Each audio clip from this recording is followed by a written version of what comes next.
to another edition of Judgment Day, where we cast stones, word stones, not real stones, because that would be really illegal, on Reddit posts. It's me, Matt Rebar, and I'm joined once again, Raina Butel and Logan Molnar on the chat. Looking great. I love it. Yeah. Are we ready to tackle another one? So ready. I was born for this, baby. Oh my gosh, I love it. All right, so this title alone is pretty incriminating, so I'm gonna read the title, but I want you to know the title, the book's cover. Don't judge the book's cover on this one. Am I the asshole for giving my brother-in-law, a recovering alcoholic, a bottle of bourbon? Okay, not judging. Okay. It sounds really bad, but let's hear the context. Yeah, for sure. Yeah. I don't know how that would sound good, but all right. My brother-in-law works at a company that I own. So let's name the brother, Big Bro owns the company, and then we'll say, oh, Dennis. Okay. Dennis owns the company, and then the brother-in-law, who's a recovering alcoholic, will be Charlie. Oh, Dennis and Charlie. Oh my God, it's are these names from Always Sunny in Philadelphia now? You guys got me, yeah. Gotcha. Okay. So the business is a franchised hotel, which due to competitive pressures requires us to have a bar on the premises. It's a high volume bar, and twice a year or so, I'm sold an allocated bottle of bourbon as a gift from the distributor. Twice a year, we have employee appreciation dinner where we award prizes, and one of the prizes is the allocated bottle. Whoever wins the bottle usually sells it on the secondary market. For this raffle, we had a bottle of Pappy Van Winkle's. For those not familiar, Pappy's is the most difficult to find bourbon and sells on the secondary market for about $3,000 a bottle. Oh my God. I think I buy my bourbon. Whoa. We appropriately named these characters. I gotta tell you, 3,000, that bourbon better knock me out into a happy dreamlike state of acid trip fantasy for 3 days. 3,000 a bottle. That is insanity. I buy my alcohol for like $10. So same, like maybe 20 on a lucky day. The employees were also very excited about the raffle because there was also a 75-inch TV. Wow. What company is this? Can I work there? Can I be the concierge? Like the sexy concierge? Seriously.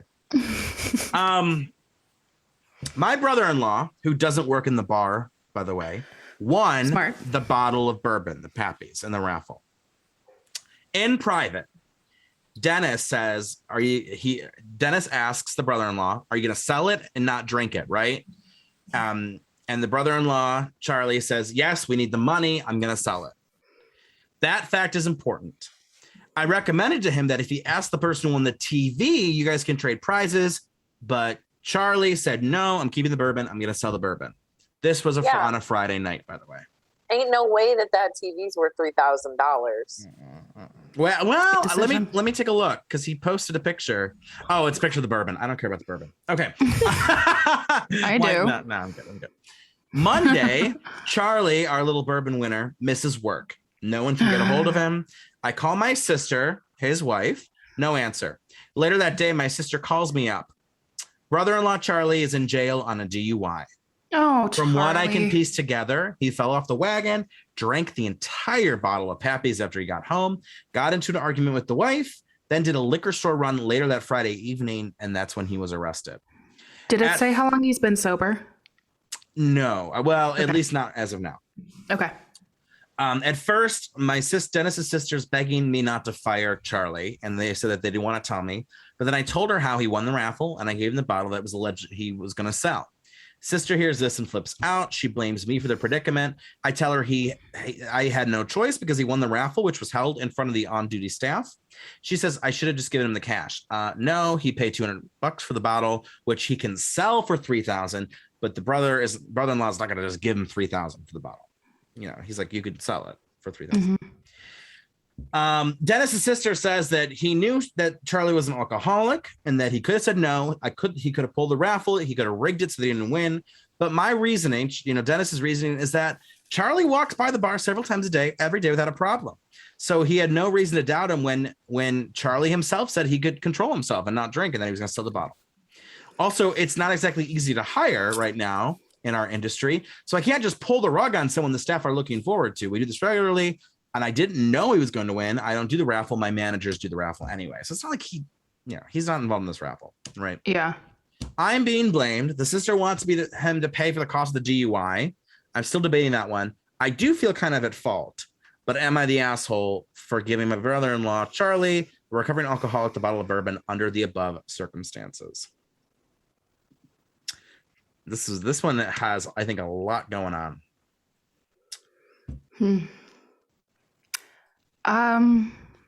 Yeah, that's hard. Because, I mean, you can't force somebody to, first of all, switch prizes.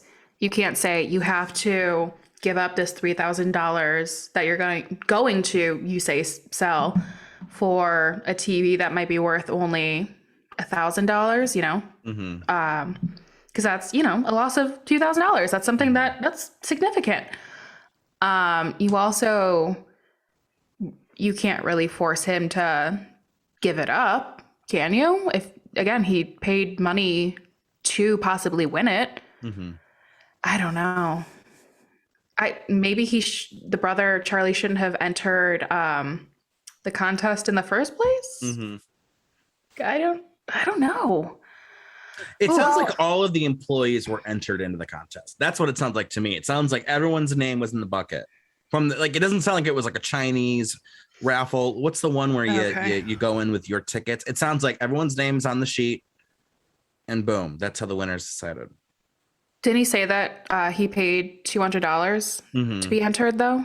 No, he paid $200 for that whiskey that normally is sold much higher because of the distributor. Okay. So the hotel's bar, that's like their gift for like, thanks for choosing us. Here's a cheaper bottle of an expensive whiskey. Oh, I'm caught up. Okay. Yeah. So Charlie paid nothing. No, Charlie just won it. Oh. Well, the entire angle that Dennis is coming from is that it's the assumption that everyone sells it. So, he's got to also assume that there are going to be people who don't sell it. And obviously, this is a case where the person did not sell it. And while he didn't force Charlie to drive in a car, get in a fight with his wife, in the alcohol industry, just straight up, you have a responsibility to keep people safe. And that is when you're a bartender and you deal with alcohol, that is your first responsibility, is making sure you're being responsible with the spirits, whatever. So it was a very irresponsible move for him to make. He did win under the contest that he didn't have to sign up for or he didn't pay for, but using the denying it or making the excuse of people sell it, that's not good enough. That's just not a good enough excuse. And he didn't cause this guy to get a DUI, but you have to expect people. Yeah, I mean, he is, and he could have even been like, I'll hold on to the bottle and then I'll drop it off at your house, tomorrow or something, when his sister was going to be there, the wife. So it was more of or texted his sister and been like, hey, just a heads up, Charlie won the bottle. I just wanted to let you know, just because he's a recovering alcoholic, something like that. Absolutely. It's tough because to me, it feels like damned if you do, damned if you don't. You take the bottle away from him. Oh, well, you don't trust me. I told you I wasn't going to drink it. I told you I'm going to sell it. Like, why can't you trust me? I can handle myself versus what happened. So it's like, what's the lesser of those evils? And I got to say, it's probably just being like, I'm not giving this to you. Even sometimes if there's a scene that happens, right? But sometimes you got to be the tough guy, asshole, and put your foot down to protect your friends and family when there's a risk to it. But again, this falls on the onus of personal responsibility. If I know I have a certain issue, I'm going to have to realize that issue might come up. Like, for example, let's say I just hate being wrung out by men at the grocery store. Only female cashiers. I only identify with female cashiers. Can't stand a man at the cashier. He's the worst. And I go to the store and there's 6 male cashiers, no female cashiers. I gotta deal with it. It sucks. It's not what I want, right? I have to deal with it. And granted, that is such a minuscule version of this. But again, you know, he made some good points too. Like, he's the one telling me it's fine. I'm gonna sell it. Don't worry about it. I'm not gonna drink it. And he's the brother, and I think that's part of it too. Like, it's the brother, and you're like, well, I trust my brother.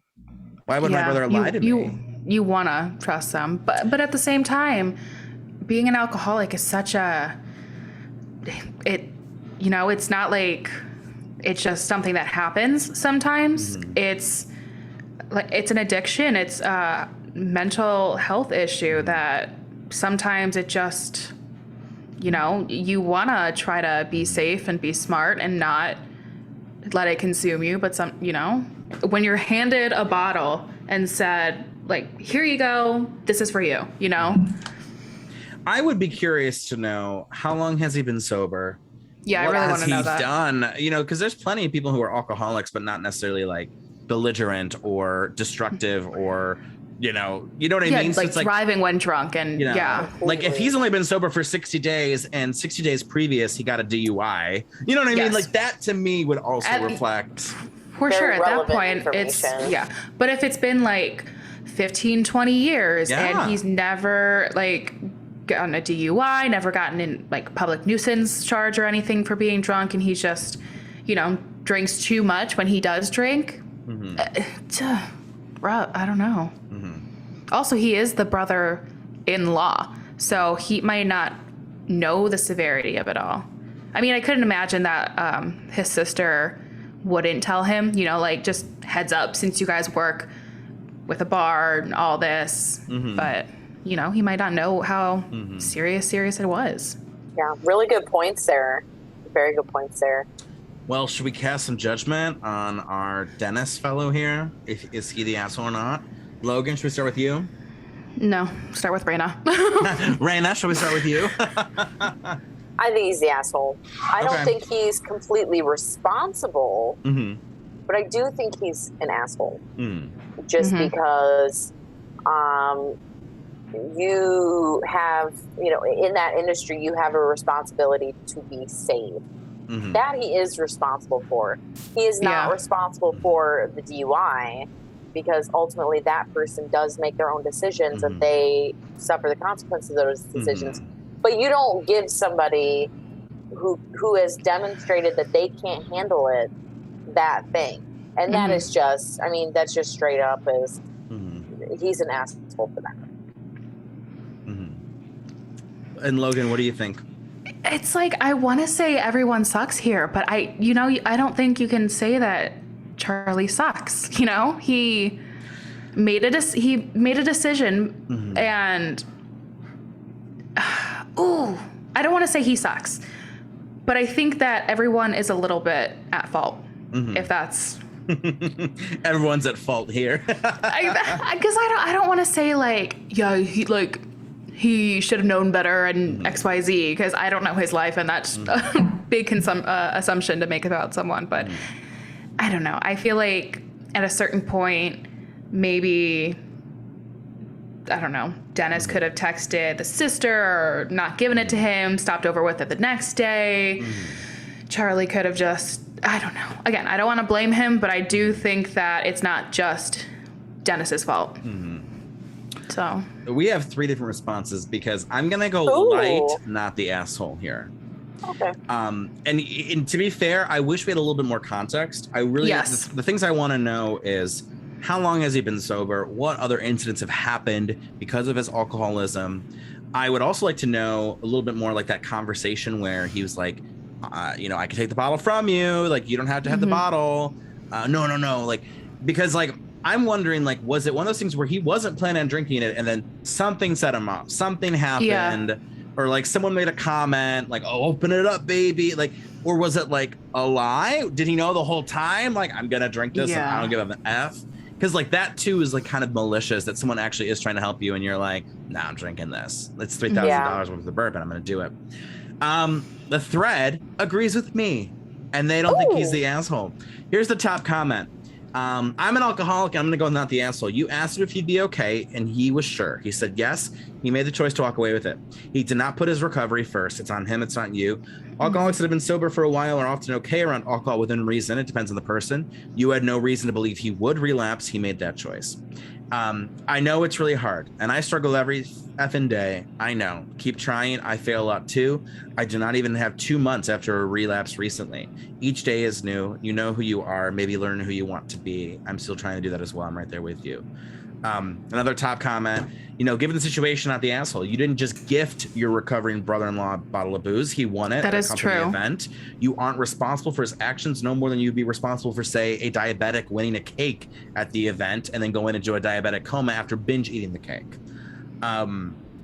Another top comment. Okay, so after reading your entire post, not the asshole, you made sure to clarify he wouldn't drink it and even suggested he traded away. It was his decision to drink an entire bottle after refusing the different ways he could have gotten rid of it. So again, there were, I think, a few options presented. He didn't take any of them up. Even as simple as, hold on to it for me. Like, that's, to me, like a no-brainer. Yeah. But it's so hard because it's like, I agree with all of that. And it's like, I don't think anyone sucks, but I also do think everyone sucks. I'm very in the middle on this one. It's hard to have a final. Yeah, I don't know. Well, and I picked these ones, the ones that we've been doing, because to me, they are so middle ground. Mm-hmm. It's not clear cut. Some of these, for those who are familiar with the Am I the A-hole thread, some of them are very cut and dry. It's like, am I the a-hole for cutting out a toxic person who wants to kill me? And it's like, no, of course you're not the a-hole for that. Or other ones where it's like, I spat at, this little kid who was just trying to pick up soccer ball in my front yard. Am I the asshole? Of course you're the a-hole in that. But this one, there's just so many like things that you're like you're an back onion. and forth. There's layers. It's well, this one, our judgment was pretty skewed, but I think we can all agree that there was some dimensions here, and it's There's hard. a lot to it. None of us are alcoholics. Isn't there an answer where you need more information to be able to make a judgment? Isn't that like a Reddit? Yeah, that will come up sometimes. More info. I definitely think this is one of those situations where more information is definitely needed to make a final decision. Yeah, and I'm wondering, I would have liked a paragraph about the history and how long he's been sober, but I guess in his original post, he just wanted to get more to the meat of the story. But again, if it's like, if you're with that person who has that behavior and that history, but like you said, if this has been like, it's been years, he seems fine, he's been doing great. You take him at his word, He walks past the bar every day. He probably maybe sometimes deals with bottles there and stuff, but it's not the same as handing him a bottle and saying, here, leave with this. So it's it's like an onion, man. That's another good point. Another good point too. It's different to be like around it versus it's in your hands and like, you know what I mean? Like that. And someone's asking you like, here, this is yours, leave with it, Oh, well, that was a tough one. I'm sweating bullets, probably because it's so hot in this room. But anyway, thank you for joining us on another Judgment Day, and we'll see you next time. Peace out. Bye. Judgment Day is a podcast by Starvolt Studios. Judgment Day is executively produced by Matt Rebar, Logan Molnar, and Raina Butel. For more awesome content, just go to starvoltstudios.com or on their Facebook, Instagram, or Twitter page.